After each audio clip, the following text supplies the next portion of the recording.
This is more than legacy. This is a source of inspiration, sharing the journey of discovery. PSN College of Engineering and Technology. முன்னாள் அமைச்சர் செந்தில் பாலாஜி சிறை சென்று இன்றுடன் ஓராண்டு ஆகிறது. இந்த வழக்கின் பின்னணி என்ன? வழக்கு கடந்து வந்த பாதையை விளக்குகிறது இந்த செய்தி தொகுப்பு.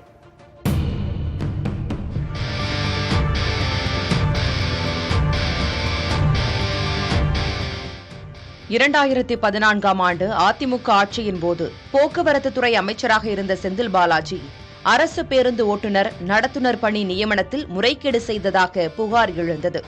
2015ஆம் ஆண்டு தேவசகாயம் என்பவர் கொடுத்த புகாரின் அடிப்படையில் வழக்கு பதிவு செய்யப்பட்டது. ஆனால் அப்போது அமைச்சராக இருந்த செந்தில் பாலாஜியின் பெயர் அதில் இடம்பெறவில்லை.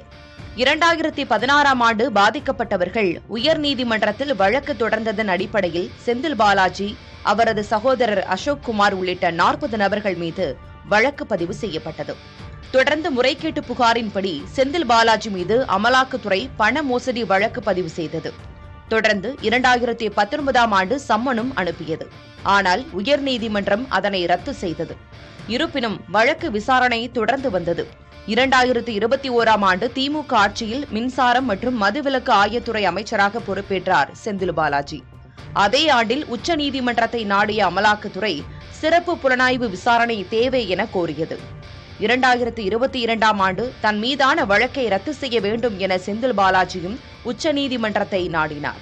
இந்த வழக்குகளை 2 மாதத்திற்குள் விசாரித்து முடிக்க வேண்டும் என கடந்த ஆண்டு மே மாதம் உச்சநீதிமன்றம் உத்தரவிட்டது. சட்டவிரோத பண பரிமாற்றம் தொடர்பாக கடந்த ஆண்டு ஜூன் மாதம் 13ஆம் தேதி நாள் முழுவதும் செந்தில் பாலாஜி வீட்டில் அமலாக்கத்துறை அதிகாரிகள் சோதனை நடத்தினர். மறுநாள் செந்தில் பாலாஜியை அமலாக்கத்துறை அதிகாரிகள் கைது செய்தனர். சிறையில் இருந்தபடியே அவ்வப்போது மருத்துவ சிகிச்சை பெற்று வந்த செந்தில் பாலாஜி ஜாமீன் கேட்டு சென்னை அமர்வு நீதிமன்றத்தில் மனு தாக்கல் செய்தார். ஆனால் நீதிமன்றம் அனுமதி அளிக்காத சூழலில் இதுவரை 39 முறை செந்தில் பாலாஜியின் நீதிமன்ற காவல் நீட்டிக்கப்பட்டிருக்கிறது. இன்றுடன் செந்தில் பாலாஜி கைதாகி ஓராண்டு நிறைவடையும் நிலையில் அவர் மீதான வழக்குகள் சென்னை முதன்மை அமர்வு நீதிமன்றத்தில் இன்று மீண்டும் விசாரணைக்கு வருகிறது. புதிய தலைமுறைக்காக செய்தியாளர் VM Subbaiah. This is more than legacy.